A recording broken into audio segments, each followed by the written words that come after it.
we're putting $10 million into the place, but it's happening over 3 years.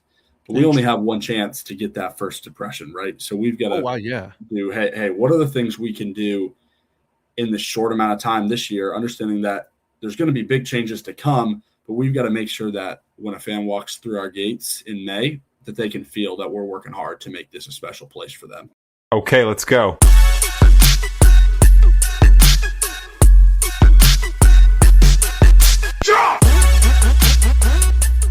All right, and welcome everybody to yet another episode of the Dad Hat Chronicles podcast. My name is Ed, also known as the Dad Hat, and guys, just pretty much you guys know what this deal is.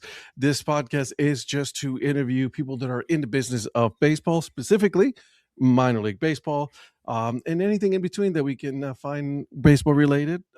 So today, I am happy to have and. I'm very excited because I kind of called it, guys. I'm going to give myself a little bit of a pat on the back. I kind of called this was going to happen, so I'm happy for this. I'll explain it to you guys in a second. But with me, I have Caleb. Is it Whittemore? It's Whittimore, but Whittimore. I get called all versions of it. Any you're fine. No. We're going to call it the right way, my friend. Caleb Whittimore, you are the general manager of Zebulon's, and we're going to call it with this for now, Zebulon's CPL baseball team. We're going to, because, you know, it's a collegiate woodbed team here for the Coastal Plains League that will be taking over in Zebulon this year. The name is to be determined. So I'm very excited for that. So we're going to talk about all of this right now. But Caleb, how are you, my friend? I'm doing great. Thanks for having me on the show. Are you kidding me? I'm very excited. As soon as we find out what's going on, I saw the videos on TikTok and I saw the videos on Instagram, and I'm like, oh, we definitely got to get a hold of this guy right here. So yeah, I got to shout out our social media manager, Andrew Green. He's been killing the social game. We certainly knew he was talented, but I don't think even he expected to have 15,000 plus followers on Instagram and TikTok in a week. That was a pretty great start for us. That is a pretty damn good start. Absolutely. Just because you're like sitting there and I'm like, hold on a second. I knew this. We're already that we're going to have a team there. And then just the first video dropped. Then you're like, yep, here we go. Yes. Yeah, absolutely. All right. So Caleb, tell me a little bit about yourself. Let's start with that. Tell me, how did you get into, baseball, the business of baseball? How did you become the general manager of this baseball team? Yeah, pretty long road. So I actually started in minor league sports, in minor league baseball. My first couple of years, kind of in college, I did 2 super valuable internships with the Portland Sea Dogs. It's the Red Sox AA affiliate. That's where I'm from about 30 minutes from there. I went to college in Maine. So learned a ton, made a bunch of really good connections through that, and was able to to land a scouting internship out of that. Met some really cool people while I was there. So I kind of chased that route for a while. I had a blast. I did an internship with a company called Sox Prospects, which anyone who's a Red Sox fan knows they're about as good as it gets in terms of the minor league scouting space on the fan side. So did that. Then I worked for a company called Sports Info Solutions for another year there and had a blast with it. And it just got to a point where my wife and I were ready to get married, and the scouting life was not going to allow me to be the level of husband and down the line father I wanted to be. So I kind of changed paths a little bit. Started coaching. I coached some Division III baseball for about 2 years. I worked at a travel facility, did the coaching thing. And then when we had our first son, I moved into the business side, still in Maine there. So I was the assistant AD for ticket sales and operations at the University of Maine for 4 years. And then we really just wanted to get to North Carolina. We love North Carolina. That's where we wanted to live. That's where we wanted to grow, our son to grow. So I took a job at the University of North Carolina in their ticket office, overseeing men's basketball tickets. That for a year.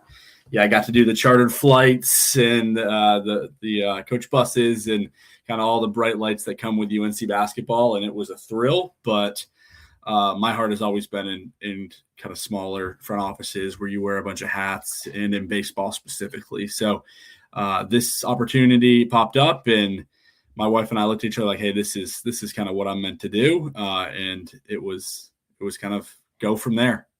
That's amazing. Going from the Portland Sea Dogs to, on the fan side, then doing ticket sales, Division III coaching. That's awesome. First of all, coaching, good for you, dude. So you Yeah, definitely know both sides of baseball, right? The business of baseball. Actually, three sides because you also did the scouting side, and so I'm sure that was instrumental in you achieving what you have right now in as a general manager of this baseball club.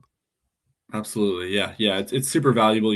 Right now, obviously the priority is we've got to build a fan base. So the Mhm. business side of my brain is working extra time, but and we've got some great support on the coaching staff. But it is certainly a benefit that I'm able to be a resource for them as well. So let's talk about that. Like, you want to get back into the world of baseball, minor league baseball, collegiate wood bat, right? And so, what made you start? What attracted you to this position that you have right now? I mean, you are starting literally from scratch. Like, there's no name. It's a blank canvas at the ballpark, right? Because obviously you guys are doing some renovations there as well, and the uniqueness, which we'll talk about later, of putting together a very specific baseball team. What attracted you to that? Yeah, I mean, I've said this to a bunch of people, but I really do believe this, and it's not just I'm not just saying it because I probably kind of have to, but Mhm. I think this is about as cool of an opportunity as there is in sports and sports business. Um, as someone who's worked everywhere from a Division I school that doesn't turn a profit up through Carolina, where you pretty much put things on sale and people come and it generates huge money. Um, there's positives and negatives to both, but what you pretty much never get to do is really get to write your own story from the front. You're coming in and there's something established. This is how it's been done. We had none of that, Yeah. and I've always kind of hated the idea of, well, we're going to do this because it's the way it's been done. Well, guess what? We don't have to worry about that here. So that's a huge part of why I like this, and just the ability to start something and take things from a bunch of different teams, but not have to fight against those barriers, Mhm. and really get to see what we can make out of it. Um, Now on the CPL side, I've learned throughout my time in different jobs that what I really care about is, again, the ability to wear hats and to lead people and things like that. And uh, I've had some really great spots, but some jobs, there's just with bigger companies, you just don't get to do as much of that, right? Mhm. It's nobody's fault. It's It's with a just the way it 300 goes. person Yeah. athletic department, you only have to do a really little piece. Everybody does their little piece, and that just didn't fire me up, and it doesn't fire the people that work for me up now. And that's kind of why we all get along. We're all just here to do a whole lot and hopefully put an imprint on something long term. I like that a lot. And it's different. You're definitely going to be wearing a lot of hats, right? From the business size to you got to get out there and pull the tarp when it's raining. That's going to be you, right? So I'm Yeah, sure you already no have your tarp shoes. in Zebulon, but Oh, that's everything right. else, yeah, we're doing a massive renovation into turf. So, looking at selling our tarp right now. Actually, I look back fondly on my intern days of pulling tarp, but with our size and the amount of games we need to get in a short period of time, I'm happy to not have to worry about it for You're sure. like, I'm done with that. That's Yeah, it. Never absolutely again. But I'm sure because it's not going to be natural grass on right. the field. So you're right. You're 100% right. Okay. So up to this point, right, from the moment that you took like you're going to be the general manager, you're that's your job. Up to this point, what has been the hardest part for you building the organization that you really obviously didn't have a year ago? Yeah, I think the hardest part was, that first, we'll call it 6 weeks on the job. I Mhm. started in about mid November, and we didn't hire anybody else until January 1st. Oh, wow. So, and it was a blessing in some ways that the ownership group was super supportive of me and wanted to make sure that I got my imprint in what we hired and who we hired with our spots. But that also means, there was no searches done. There was nothing posted when I got here. So we're making a lot of really critical decisions in those first 3 weeks. And I am certainly not arrogant enough to try to say that I am an expert in all of those fields. Sure. So, not having that kind of team every day to start was certainly challenging. I'm super grateful for the guys that we've brought in here now to help me. And we do have a big ownership group, so there was some other folks that were helpful. The Holly Springs Salamanders, another team in our league, is owned by the same ownership group. Michael Villafana, the GM there, was a great sounding board for me. I spent a ton of time in his office in those weeks just trying to figure things out, what to do. But I would say that was the biggest part, is just trying to get that team together so we could really make decisions in a way that where we were all bought in and we're all kind of moving together. Gotcha. And you're right. The same company that owns the Holly Springs Salamanders owns the Zebulon team, the Durham Bulls. Yes, sir. As well. It's a big one. Yeah. Right. Which I know a lot of the people, some people there, they're great people. Brian, who works in the merchandise department, right? Yeah, he has been super helpful. They're taking a lot of that over for us, and he has got just a crazy amount of knowledge in the merch world for sure. He most certainly does. I love talking to him when it comes to merchandise. It is an absolute, he has such a wealth of knowledge when it comes to that. And so you definitely lucked out there. All right. So what did you do? You say that you from the moment that you took over, right? So it was in November till January when you finally hired somebody. What was that looking like? I know you said you're meeting with Mike, the general manager in Holly Springs. What else were you working on? Were you putting implementing things to take over in for the team actually? Yeah, so it was as you can imagine, when something like this, every day was different for sure. Yeah. But a lot of it was, we got to get a name. So they had already done that first submission. I kind of helped work through that before I had started. So we had gotten nominations and stuff. So right when I started was around when we were ready to put kind of our finalists out. So we started with that. We got to get that decided. I went into the community, did some events, started to meet people, try to figure out what are we working with? What do people like? What don't they like? So we put those names out. And as you can imagine, it's not just picking a name, it's licensing, it's, logo, jerseys, colors, the whole nine there. So that couldn't wait because it's a long process. We're still in it. So we started with that right away. And then, it's a full new business. It's not just a new team. So there's all sorts of, we didn't have an employee handbook. Like, how are we going to share work together? What are our timelines going to be for ticket sales? How are we going to track sponsorships? None of this was designed. Now, we had other teams that had done it, but it was designed for them, not for us. So I'm trying to figure out, okay, how is this going to make sense with a small front office where we've all got to have our hands in things? How are we going to, start to collaborate and things like that? So it was a lot of policy setup there early, just to make sure we were kind of moving in the same direction, because, we still don't have tickets on sale. We're getting really close. Hopefully in the next week or two, we'll be able to announce some things there. But, trying to make sure that we have as many of those, I guess, clerical details set up so that once we've got the ability to sell, we've got a name to market and things, we can just be focusing on how do we get as many people to come to games and have a great time as possible. Sure. Okay. So this is the part I'm enjoying, right? So here we go. All right. So you said there were some names, okay, and this really ties into what would really intrigue me about this whole situation. Okay, I'm gonna read the names because I think they're great. Okay. Okay. So we have here 5 finalists, right? We got the Bush Rangers. Yes, sir. We got the Croc Hunters. We got the Devil Dogs, the Iron Horses, and the Thunderoos. I'm loving this. Okay, so if you're listening to this, you're like, Ed, what kind of names are you naming up? So Caleb, why are these 5 finalists? And it is very specific, obviously, as to why you guys chose those 5 finalists. So tell me, why did you? Yeah, so the kind of thought is there's a spectrum of names there, right? Yeah. We are an all-Australian team, okay? But we are also, more than anything, we are Zebulon's team. And that's really, really important. The fact that we're Australian makes us interesting. there's an entertainment level there, some characters that we're going to get, and that's great, but we've got to be Zebulon's team too.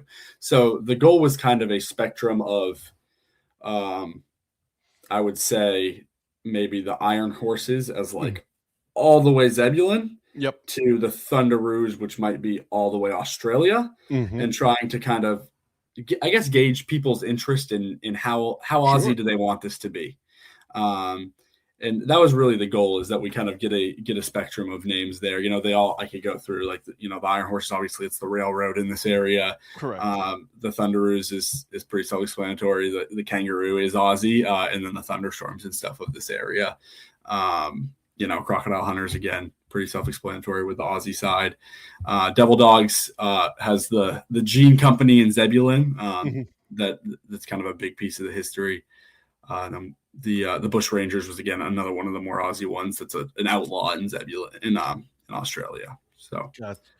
So why did you guys decide to bring an all Australian team to Zebulon?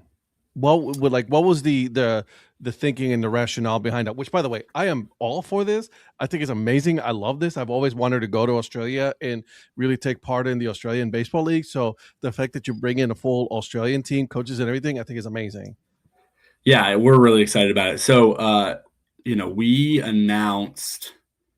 Actually, I don't even know if we had announced it, but the town at least had announced that they had received a bid and that we were going to be awarded the stadium to put a CPL team in. At this point, Australian baseball here, not really a factor. The plan is a team. That's pretty much it at this point. My boss, Chip Allen, who's fantastic, great resource. He's also the commissioner of the league. And he had a company called Osball reach out to him about playing some games against teams in this league, not necessarily being a part of the league, but coming in for a week or two and doing exhibitions with several different teams in the league kind of early on. And this company, Osball, had been a huge part of a team called the Aussie Drop Bears, which had got together to play the Savannah Bananas, who come from our league. They're the epitome of baseball entertainment right now. So they really got it. They were all in on the idea of fan entertainment and all those things. And so Chip, my boss, being the opportunistic person that he is, was like, well, you say you want to play 10 games. What if we just put a team in the league? If you're going to have a whole group here, and that kind of stirred the Zebulon idea. And he's got, big dreams of this potentially getting even bigger, where there's several CPL teams that have complete countries, maybe a Japanese team or, whatever, Interesting. The Dominican Republic and things like that, as a way to add a different entertainment value and to give these kids that are in American colleges a level of community where they can come be around some people that they grew up playing with, or, those kind of things. I love that different teams from different countries to have, obviously I'm well aware of the CPL, right? Like, I'm like 10 minutes from here, from the Salamanders. Okay. So we're right down the road from them. And so I go to a lot of Salamanders games all the time. And so to say, I was like, one potentially could be like, hey, the Salamanders are no longer, college students. They're college students from Japan. That's a very cool, novel idea. I love that a lot. How did obviously, how is the recruiting? Who is taking care of that? Is it Osball that's taking care of that? Or did you guys are also helping in that part? Yeah, I mean, Osball is absolutely carrying the load there. Like I said, I've got some experience and just kind of here to be a sounding board for them. Yeah. But, Australian baseball, there is some legit talent, and we don't have a roster we can release yet, but there's several guys from really, really good schools coming. But there's also, a lot of kids, just because of the level of exposure there isn't super great, that are probably a higher caliber player than the school they're playing. And, nobody's going to know that except them. There's just not a whole lot of baseball over there. So the way they word it to me is everyone that we're looking at right now, they have either coached, played against, or know the coach of. It's just the baseball community in Australia is that kind of tight knit and small that it's an easy reach for them. And they can also help on the vetting side, because of the nature of this team and the community engagement. It's important that we put together a good product, but it's also important that we're putting together a group of kids or young men who are willing to hang out at the gate before the game and say thanks for coming, to go up into the stands when they're not playing and sign an autograph, or be part of a wiffle ball game in between innings or whatever. Those kind of things are super important to us, and I think that's what makes the CPL great. So you've got to find the right kind of person for that. Yeah. That's not for everybody. So having them as a resource to the people that are going to really know these guys and know what they're willing to do is super valuable. That's very cool. I like that. Like, it's like we're laying, this is a partnership, so we're relying heavily on you on, making sure that you are there. You're here in Zebulon, right? Like, here in North Carolina. So it's a little hard for you to go to, Australia. I'm sure you would mind, Yeah, if the old company yourself. wants to make that a business trip, I'm happy to do it for sure. Absolutely. Why not? Right. I mean, absolutely. That's amazing. That's awesome. So let me ask you this. So now you're starting, you hire people, and you're getting, going and everything, right? And now we're also seeing some videos. I mean, like you said, follow you guys on TikTok and on Instagram. So you guys are doing the social media thing, which, that's amazing. It's absolutely, like, you guys are doing an amazing job. And shout out to your social media manager for killing it. Showing you some new renovations that are going on in that ballpark, right? As you know, the Mudcats were there before that, right? And they're now in Wilson. And every time I go there, I always say, I'm like, man, if this stadium will just like get a facelift, you could definitely do something special here. And then once we found out that, they were leaving, I was like, you know what? You could definitely put a collegiate wood bat team here. This will be perfect stadium for that because of how small of a stadium it is. And if, like I said, if you do some renovations, it could be great. Yeah. Yeah. I'm a baseball nerd. And I went there last year, had no idea about this job at that point. I think that the move had obviously been announced, but they weren't taking bids yet. There was no rumor of this team. I'm just a baseball fan, and Sure. we had recently moved to the area, so I'm trying to go into as many different ballparks as I can in the area, and it's really cool. Just the setup of it. It's got that small lower concourse with a really big kind of upper concourse that's steep and right on top of you. And so it feels really intimate. It seats 8,000. Now we're going to do renovations to get that down to 5,000. Okay. But it doesn't, because of how on top of you it is, it doesn't really even feel like 5,000. It really feels like you're part of the action no matter where you're sitting, which is a super cool part of the stadium that we intend to keep just like it is. But it does absolutely need a facelift. You're 100% right there. It's only 25 years old. Yeah, like it's got some really good bones, but it just hasn't had a whole lot change to it in those 25 years, or a whole lot of the love and care that it needs. So, we're working really hard with the city to get some tangible things done this year. One of our battles is we're putting $10 million into the place, but it's happening over 3 years. But we only have one chance to get that first impression, right? So we've got to do, hey, what are the things we can do in the short amount of time this year, understanding that there's going to be big changes to come, but we've got to make sure that when a fan walks through our gates in May, that they can feel that we're working hard to make this a special place for them. So we've got a guy, his name's Ryan. He's our facilities guy. He's unreal. His first week that we needed half of our office space was just cubicles, crazy high cubicles that we weren't using. Ripped the whole things out in like 3 or 4 days. Like, he's just a machine. He's painted the club area. He's doing something else every day. Just getting after it. So we're doing everything we can just to clean it up. New bathrooms are going in. We're painting the premium area. Turf's going in this year, and then we'll have some more new concession stands as well this year. And then we'll get that's a big one. We'll get a whole new video board. We're going to redo the wall, completely redo the premium area, and put in a park as well here in the next couple of years after the season. What? You're putting a park? A playground, yeah. So down the first baseline, Sure, yeah. there's the green seats, the grandstands. Yeah, So those those big are going grandstands, yeah. away. Yeah. So the first Dude, base side, we're gonna have a kids playground that's open year round. So it'll be double gated. Non-game days, anybody can use it. Game days, we'll lock the back gate and it'll be available to fans, kids, or whatever to go and play while they're at the game. And then that third base side, we'll have like a patio for now. That's kind of a multi-purpose space sure. for whatever. That's awesome.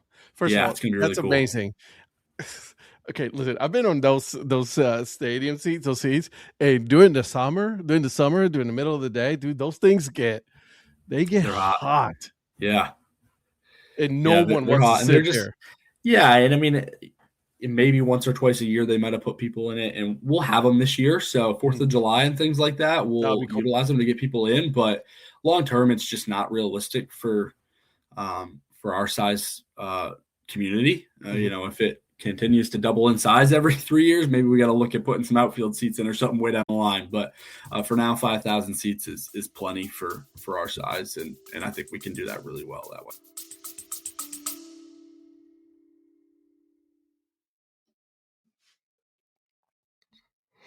What's up, everybody? Thank you for taking the time to listen, to watch this podcast. It is greatly appreciated. I am sorry that I'm interrupting the middle of your podcast, but it is for a very good reason. And the reason for that is because I wanted to let you know about a couple of shows that we have going on with the Data Chronicles.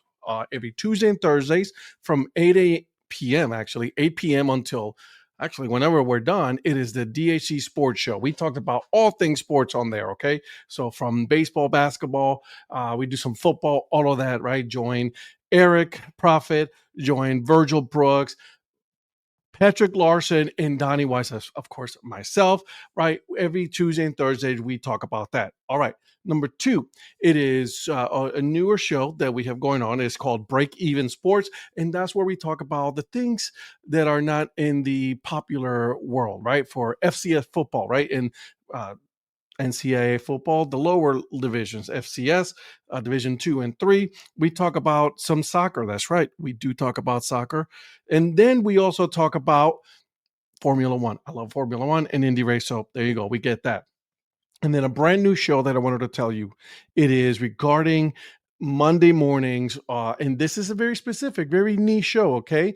It is it's called Breakfast Takes, in which myself and Donnie Weiss, we talk about all the sports going on in North and South Carolina and the Carolina. So it's called Breakfast Takes. Okay. So just wanted to let you know that there's these three shows. They're all live. You can also catch it on my YouTube channel as well as Instagram and wherever you get your podcasts. So thank you for listening. And now back to the episode.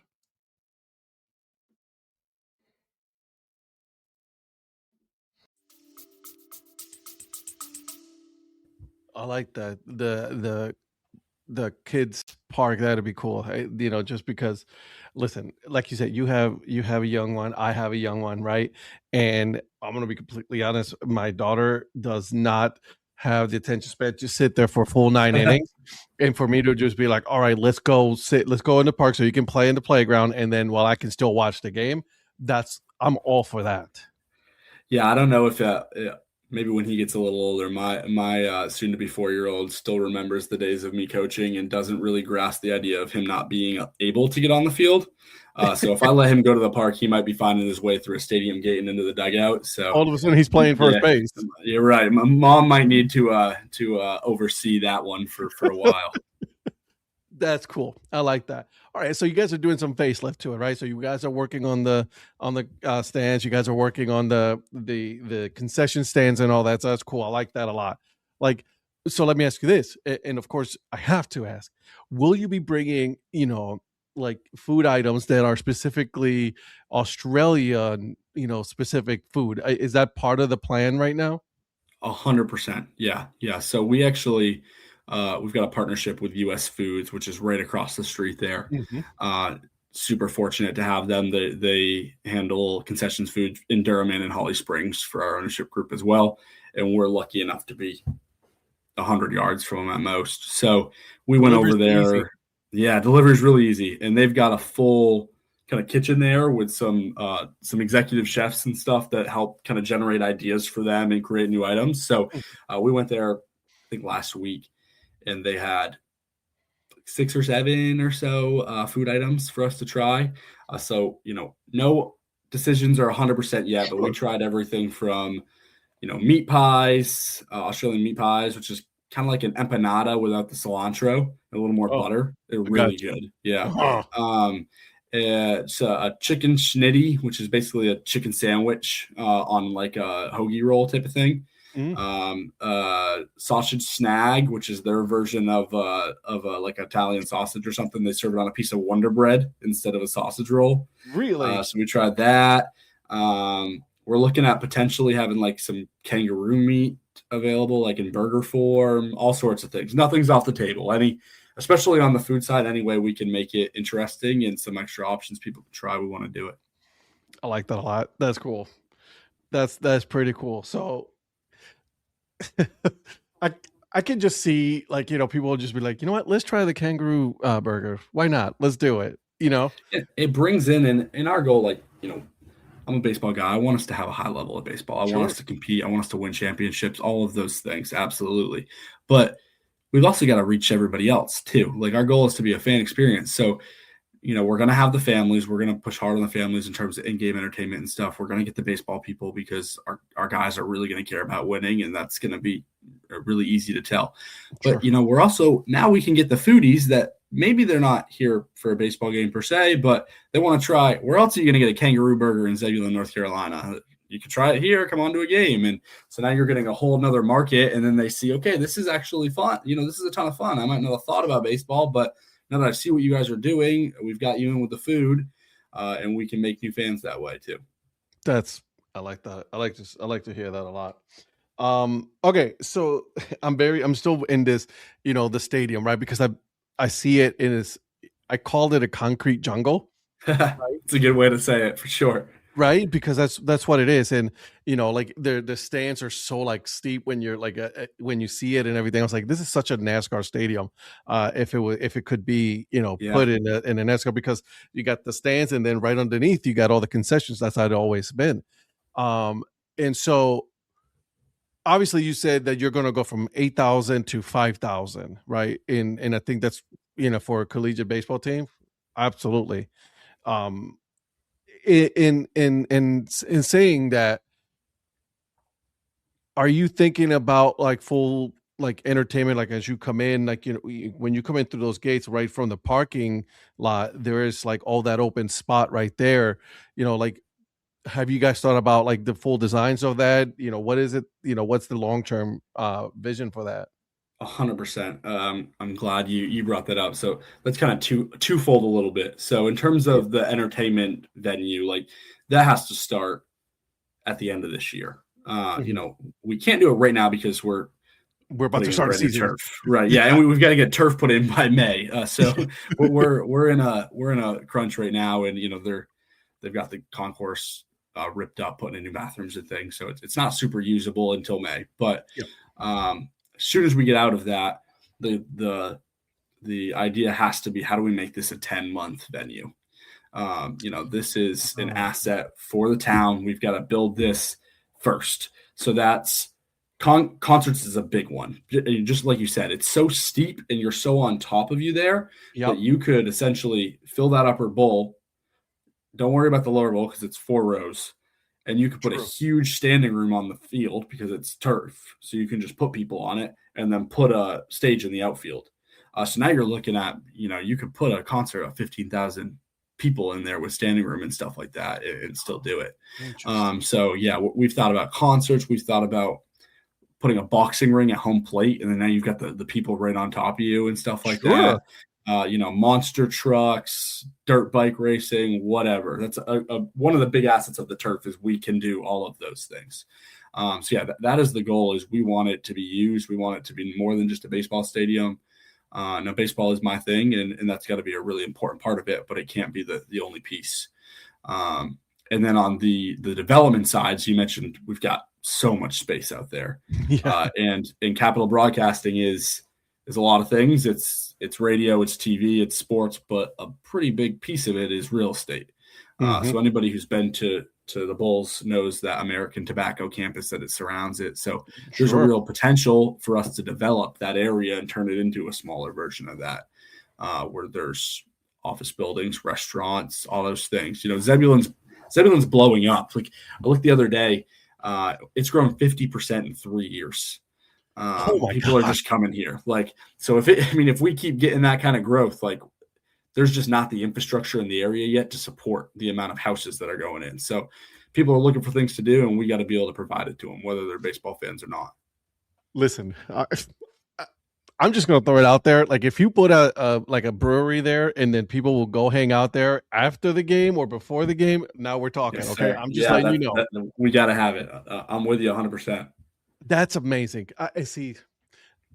When I go to ballparks, I always look around what's happening around there, right? Like, like you said, American Tobacco, you got all those, like, you got some restaurants, you got some bars, you got the Playhouse that's like not too far from there. And so you got a lot going on right there in Durham. And so having at the very least, start with a smaller version of that in that area, I think could go wonders, because there's not a whole lot. It's just a park, and that's pretty much it there.